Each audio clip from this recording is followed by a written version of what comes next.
Hello friends, today I will show you very important video in my channel.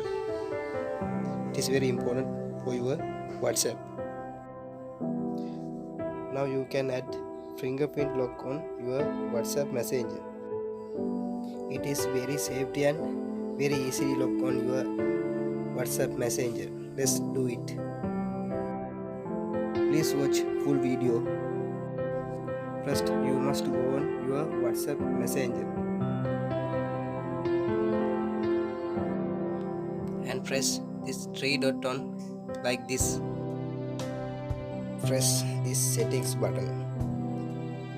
Now you can on this privacy settings and scroll down and enable this one.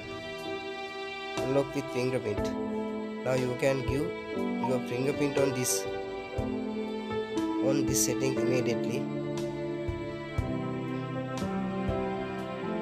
It's done. Now you can save to your WhatsApp messenger on like this. Thank you for watching my video. Please subscribe my channel and press the bell icon. Thank you very much.